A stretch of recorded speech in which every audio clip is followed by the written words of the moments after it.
March is Poison Prevention Awareness Month, and this may be more important than you realize, especially if you're a pet owner. Julia Seldon, Pet Well Clinic vet technician, joins me now for more on how to keep your pet safe. Good morning.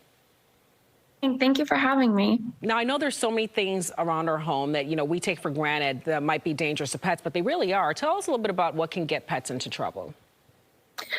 There's a lot of things that can get pets into trouble. Some things that we like to talk about, are household items, cleaning things, different types of air fresheners, all can cause many problems if your pets are going to be getting into them.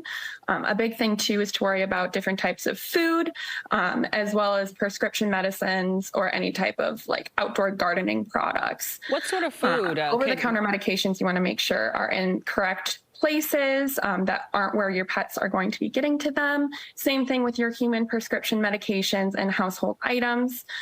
If you're going to be using any insecticides or things like rat poison, you want to make sure that you're putting them in correct places.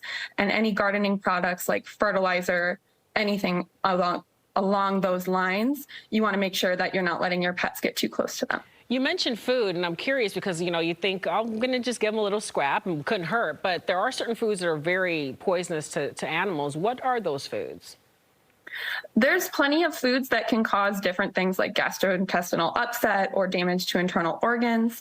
But it's really important to remember that if you're not sure what food might not be okay for your pet, to either consult a veterinarian or to honestly just look it up online.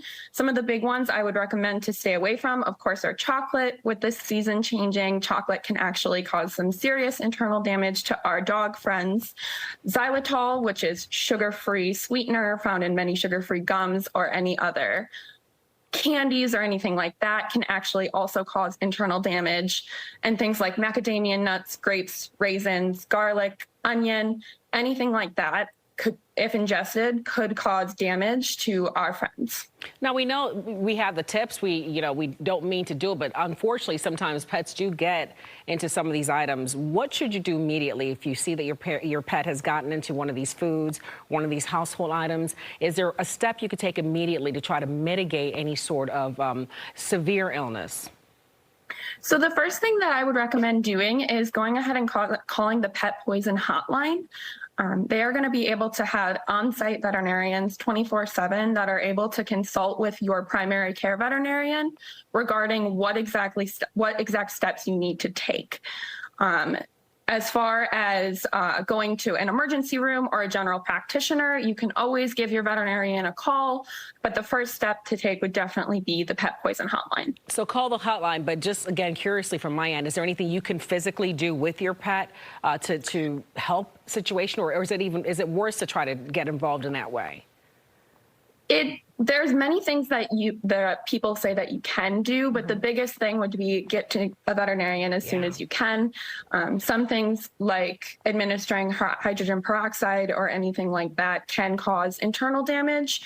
So don't do anything without consulting your veterinarian first, and then go from there. All right, those are great tips. This is Julia Seldon with Pet Well Clinic, vet technician. Thank you so much for your time this morning and for those tips that I know a lot of us need to be reminded of every couple of months. Thank you so much. Thank you.